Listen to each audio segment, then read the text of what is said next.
Olá, você que nos acompanha, Eureka no Ar. Estamos aqui, professor Mocelin e eu olhando essa abertura. Que maravilha, né? Muito obrigado à querida designer que fez essa abertura, gentilmente, graciosamente, para a equipe do Instituto Eureka. E lá vamos nós, né? 19 anos.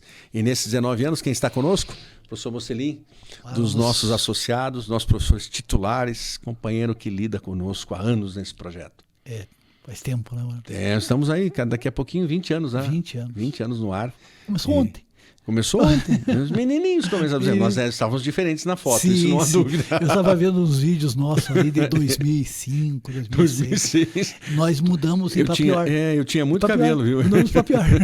Tinha muito cabelo hoje, não tem, mas os anos passaram. Mas a vontade de ajudar os alunos e falar sobre educação, essa só melhorou. Eu acho que sim. A aparência pode ter dado uma debilitada, né? Mas em termos de conhecimento, acho que a gente evoluiu. Né? Eu tenho a impressão que sim, amigo. E a pauta de hoje é séria. Nós começamos assim o programa mais feliz, mais leves, como é praxe, mas a pauta de hoje é séria e o nosso telespectador quer ouvir sobre isso. Justamente quer ouvir acerca do conflito.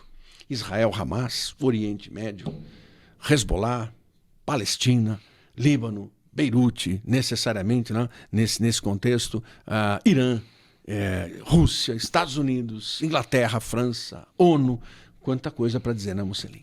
É verdade, Marlos, mas eu sempre digo que é preciso buscar as origens. Né? Sim. Aquela região do Oriente Médio, onde hoje temos o Estado de Israel, Síria, Líbano, Iraque, é povoado desde tempos imemoriais. Sim. Ali viveram os cananeus, os malbitas, assírios estiveram por ali, hebreus. Não dá para dizer esse foi o primeiro povo que ali esteve. De jeito nenhum. Porque visão superficial. Arqueologicamente falando, nós podemos dizer que antes dos hebreus existiram povos que ali estiveram. Tanto é que, de acordo com a Bíblia, Abraão saiu de Ur. Ur fica na Mesopotâmia. Portanto, naquela região onde hoje é o Iraque. A região vai ser dominada por diversos povos. Nós vamos ter o reino de Israel, né, o auge com Salomão, lá por 970, 931 a.C. Depois, com a morte de Salomão, houve a divisão em reino de Israel e reino de Judá. O reino de Israel foi conquistado pelos assírios em 721 a.C. e o de Judá por Nabucodonosor babilônico, sim, em 587. Mais tarde, os persas conquistam a Babilônia e libertam os judeus do cativeiro. Nós vamos ter um período de uns 200 anos sob dominação persa. Mais tarde veio Alexandre da Macedônia. A região cai sob o domínio macedônico. Houve um curto período de independência, a época dos Macabeus, até que cai sob o domínio romano. Então, todos nós conhecemos a paixão de Cristo. Sim. E estamos nos aproximando até a chegada de Cristo. Marco, né? Veja você que Pôncio Pilatos era um procurador romano, aquela região estava sob o domínio romano. Tanto é que tem uma passagem que todos conhecem nos evangelhos, que o fariseu tenta jogar Jesus contra a autoridade romana, ele pede uma moeda, olha a efígie e diz, dai a César o que é de César. No caso era César Tibério. Até que em 66 os judeus se rebelaram e retomaram Jerusalém. Tito, filho do imperador Vespasiano, reconquista Jerusalém e destrói o templo. É a primeira diáspora. Com Adriano, em 136, vamos ter a segunda diáspora. Nós já estamos avançando. Veja, o professor Mocelin fez uma volta desde antes de Cristo, e lá se vão mais de 700 anos. Agora nós estamos caminhando para os primeiros 200 anos deste calendário que, teoricamente, nós temos, no sentido de olhar para o nascimento de Cristo com essa data. Sim. E os judeus vão se espalhar pelo mundo. Veja, Marcos, nem todos acreditaram que Jesus era o Messias. Então nós vamos ter uma grande cisão, judaísmo, cristianismo. Sim, e claramente. na Europa cristã, os judeus eles vão ser segregados. Eles tinham que viver em bairros separados, tinham que usar distintivos nas roupas para que soubessem que eles eram judeus. Na França é que surgiu aquela estrela amarela, que depois os nazistas vão usar. A época das cruzadas... Da forma mais perversa possível. Exato. Na época das cruzadas, os judeus foram vítimas de pogroms, de massacres. Lá, vamos partir para a Península Ibérica, em 1492, no mesmo ano que o Colombo partiu e chegou aqui... E chega à América Central, os por assim judeus dizer. foram expulsos da Espanha. E mais tarde, ainda no século XV, 1497, foram expulsos de Portugal. Os que permaneceram tiveram que aceitar o cristianismo e vão ficar conhecidos como cristãos novos. Então, muitos deles vieram para o Brasil. Alguns sobrenomes, Carvalho, Mideiro, são de cristãos novos. Mas nem todos, Marlos, eram cristãos de verdade. Por debaixo do pano continuavam praticando o judaísmo. Aí tinha a Inquisição, o Santo Ofício. E algumas pessoas foram presas aqui e levadas para serem julgadas em Portugal. Século XIX, dá um salto, né? Exatamente. O nacionalismo ganha força. E nós vamos ter o surgimento do movimento sionista mundial. O Theodor Herzl, um jornalista judeu, radicado no Império Austro-Húngaro, ele escreveu um livro, O Estado Judeu, pregando a necessidade de se criar um lar nacional para os judeus. Os judeus eram vítimas de massacres na Polônia, na Ucrânia, no Império Russo, enfim, principalmente na Europa Oriental. E mais judeus começaram a emigrar para a Palestina, que estava sob o domínio do Império Otomano, Império Turco. O Império Turco... E lá vamos nós nos aproximando da situação atual. O Império Turco foi derrotado na Primeira Guerra. E a Palestina ficou sob o domínio britânico. O número de judeus imigrando para a Palestina foi aumentando. Claro, estavam amparados pela Inglaterra. Pela Inglaterra. E começaram os conflitos com os autóctones, no caso ali os árabes, que estavam ali, exatamente. Desde o século VII. Isso. Quando Omar, um califa, conquistou Jerusalém e mais pessoas tornaram-se muçulmanas naquela região. Correto. Veio a Segunda Guerra Mundial, com todos os seus horrores, notadamente o Holocausto. E na opinião pública mundial, ganha força a necessidade de se criar um lar nacional para os judeus. Sim, porque estavam sem abrigo nenhum, sendo colocados, sendo, entre aspas, tocados de todos os lugares possíveis.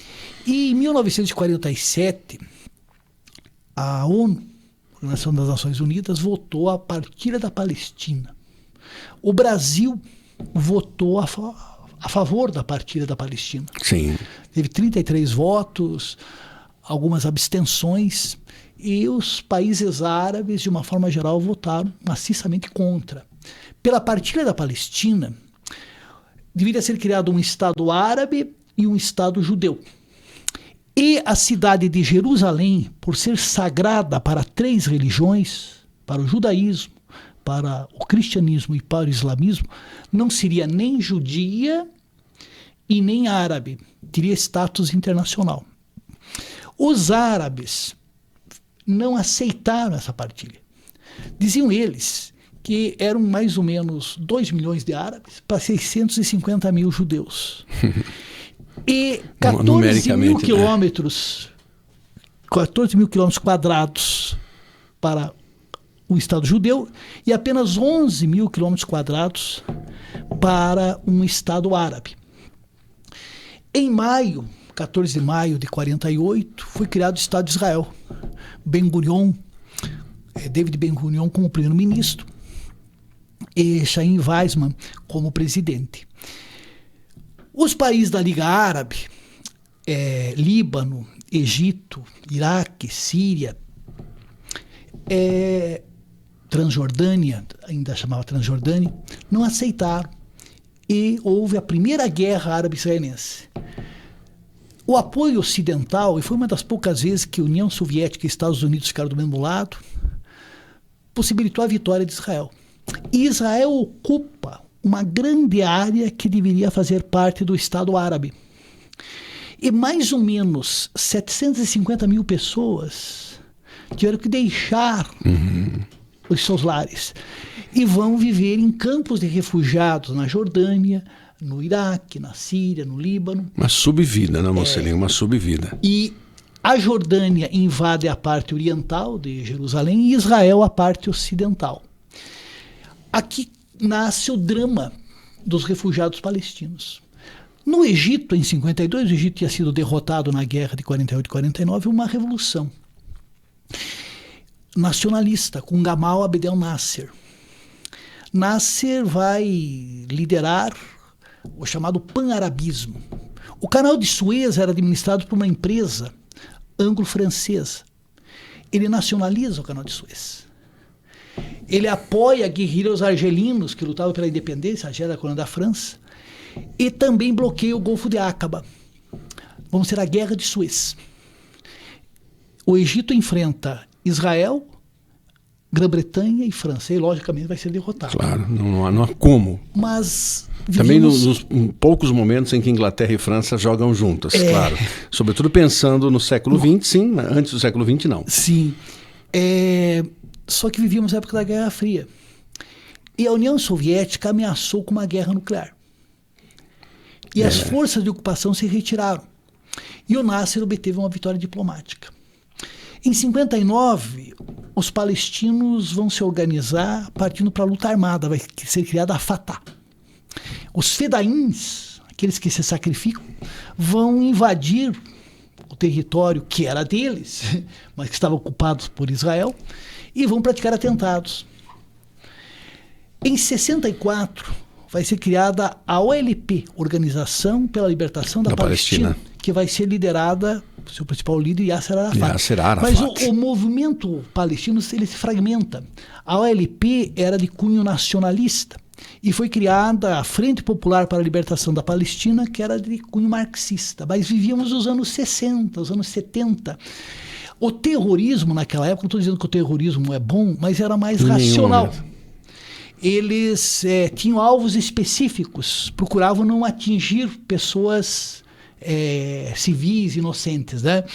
E tivemos o grande astro do terror, que era um mercenário, o Eliche Ramírez Sánchez, que ficou conhecido como Carlos o Chacal, era venezuelano. Sim.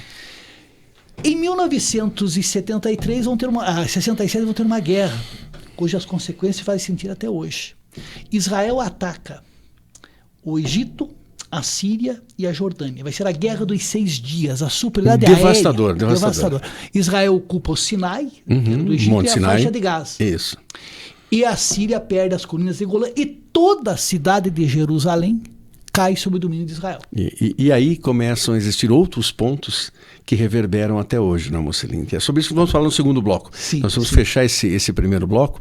Você está acompanhando essa reflexão do professor Renato Mocelin e entendendo alguns aspectos sem o desequilíbrio, porque a preocupação nossa nesse programa e também na visão que temos é que alguns são desequilibrados e começam a olhar à luz de uma das faces sem conhecer o todo. É como se você pegasse um pedacinho da situação e tomasse essa defesa e dissesse, não, eu sou a favor disso ou contra aquilo. Não é esse o caso. Você precisa racionalizar e entender que há toda uma conjuntura histórica que o professor Mocelin fez brilhantemente aqui para você entender a situação que temos hoje e como resolvê-la. Mas a resolução é simples. Tanto Mocelin como eu cremos nessa solução. Só existe uma solução: paz. Senão, jamais teremos na história da humanidade tranquilidade nesses povos, porque sempre haverá beligerância entre eles. Nós já voltamos, intervalo cultural, já retornamos com o programa Eureka.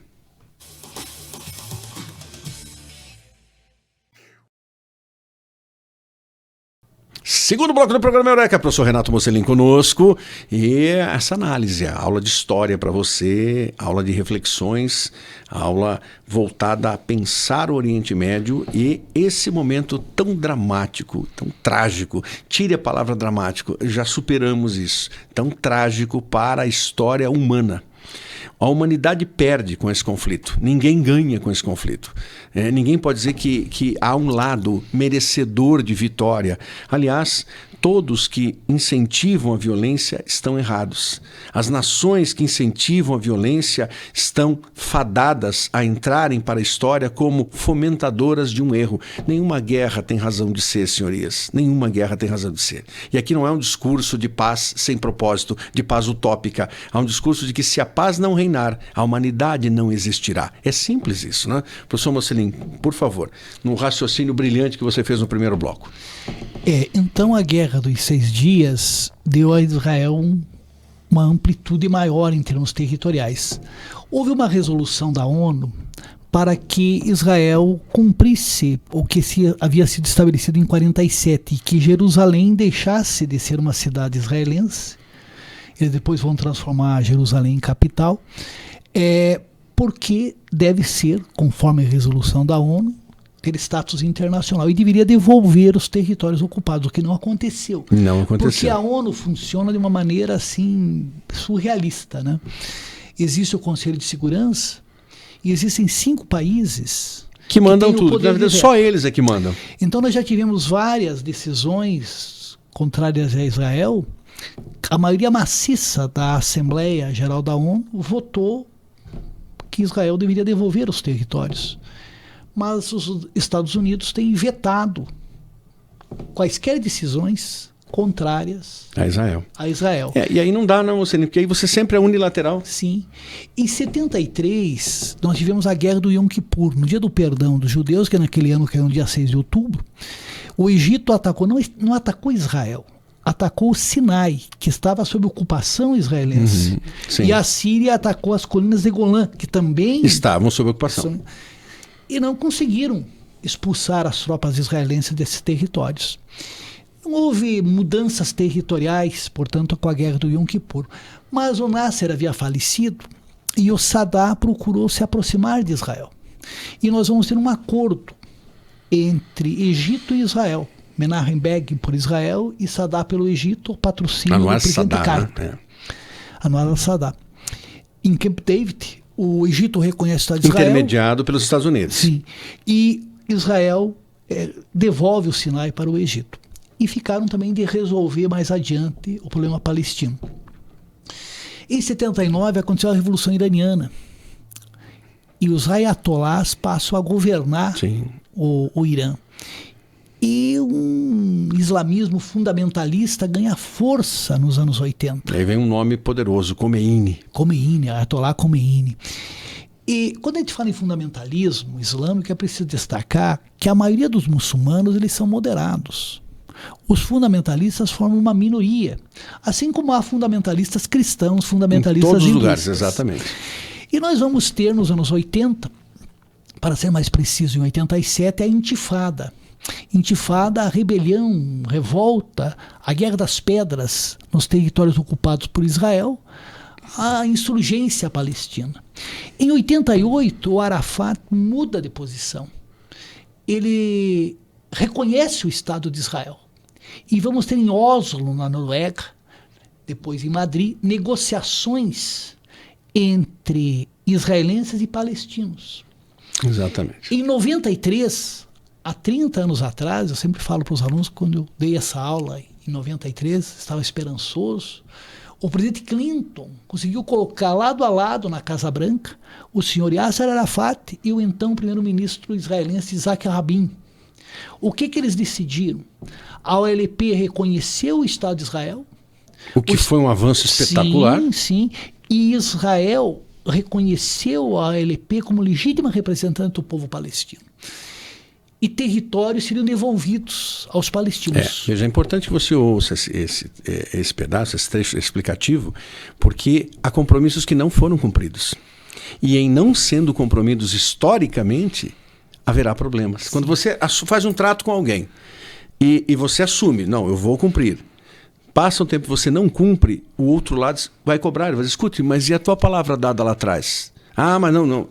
Aí começam as animosidades, né, Mocelin? Não estamos justificando a animosidade antes que algum desesperançado diga assim, não, eles estão defendendo. Não há defesa que pare com isso, né?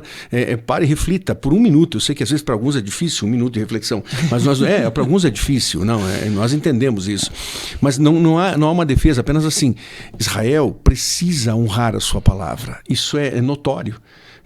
E ao mesmo tempo nada justifica a ação destrutiva de movimentos milicianos como Hamas e outros espalhados, nada justifica os atos de terror, isso é injustificável. A questão é, qual é a contrapartida para esse injustificável, né, Mocelin? Veja, então vai ser criada uma autoridade nacional palestina na reconhecida na faixa de Gaza e na Cisjordânia. A questão de Jerusalém não foi decidida. Só que em Israel, aqueles grupos mais conservadores, a extrema-direita, não aceita o acordo. E do lado palestino, o Hamas, por exemplo, o Movimento de Resistência Islâmica, ele nasceu em 87.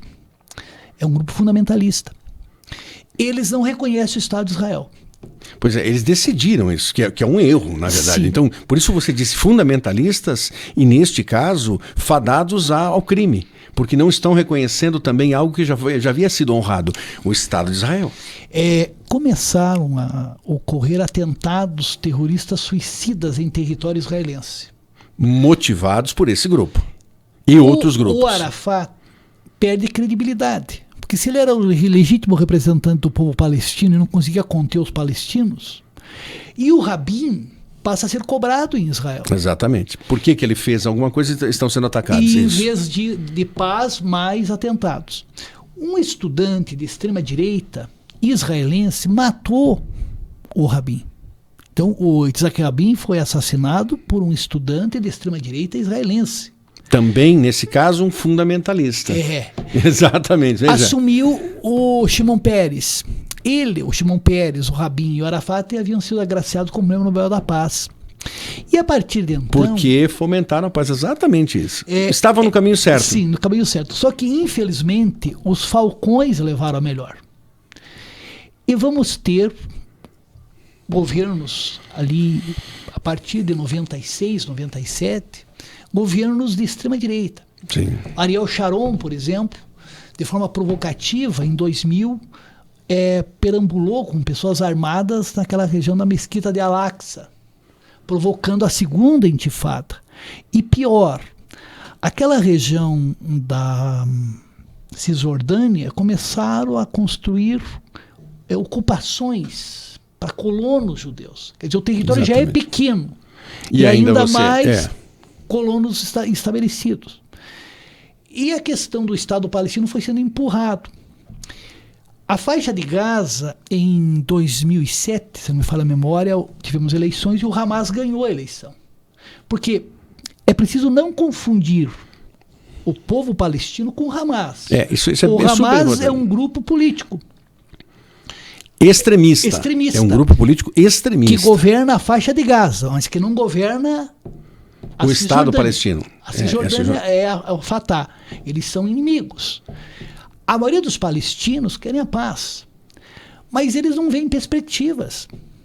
E isso leva, quando você não vê perspectivas no âmbito da legalidade, apoiando grupos radicais. Então, de 2008 para cá, Israel tem feito várias incursões contra a faixa de Gaza. A faixa de Gaza tornou-se uma grande prisão. A faixa de Gaza, Marlos, telespectadores, é menor que o município de Curitiba.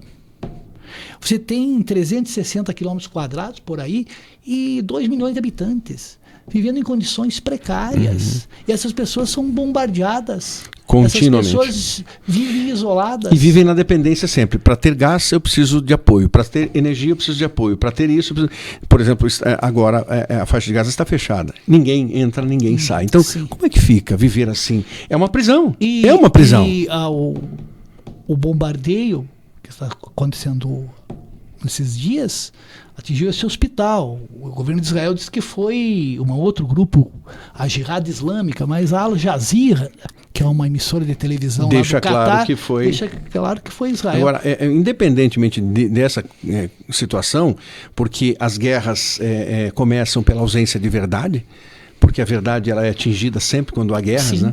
A mentira ela é continuamente propalada, e basta estudar um pouquinho para saber que nas guerras mundiais a mentira sempre, os nazistas estavam ainda felizes nos lugares mais distantes acreditando que a Alemanha tinha vencido a guerra. Quando a Alemanha já havia se rendido necessariamente, os japoneses nas ilhas também achavam que o Japão já estava vitorioso e tinham sobrepujado o inimigo norte-americano, quando na verdade já estavam derrotados há muito tempo.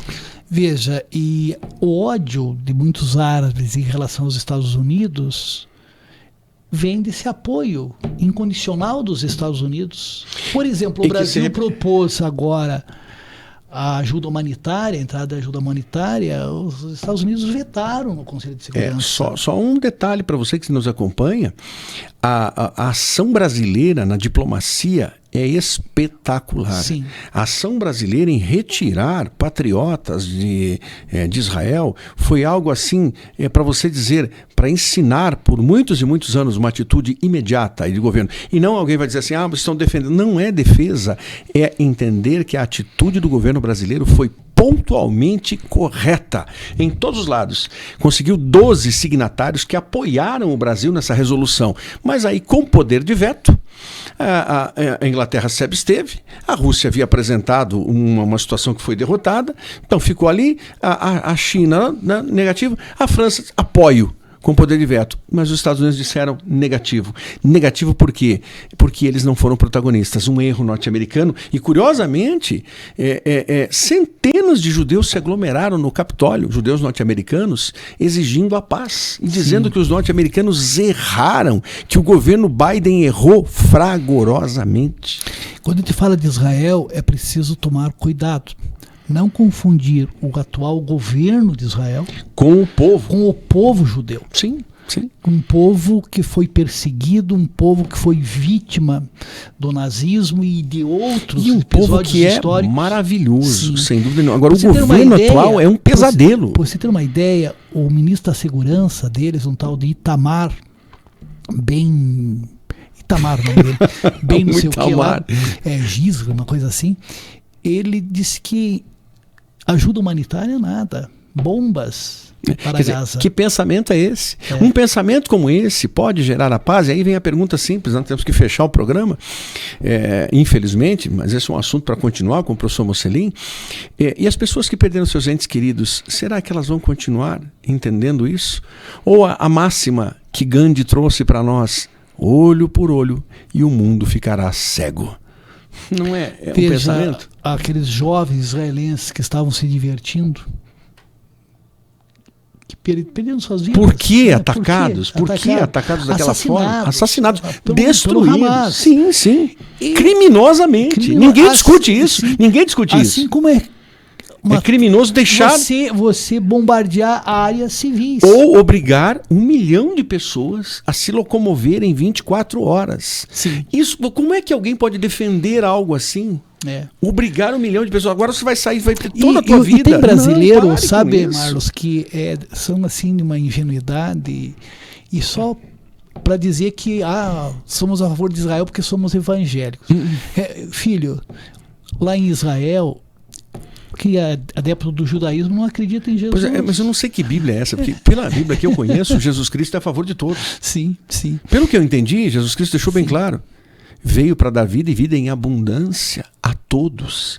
Todo aquele que crê. E só haverá paz quando for criado um Estado palestino com alguma viabilidade econômica, Estado palestino que garanta a segurança de Israel, e Israel que reconheça como o Rabin reconheceu, né? O grande Rabin, primeiro-ministro de Israel. O Shimon Peres foi um outro partidário da paz, mas infelizmente os falcões que estão no poder hoje lá em Israel. Tomara que esses falcões sejam como os falcões verdadeiros e não sejam tão destrutivos assim. Professor Mocelin, muito obrigado. Obrigado.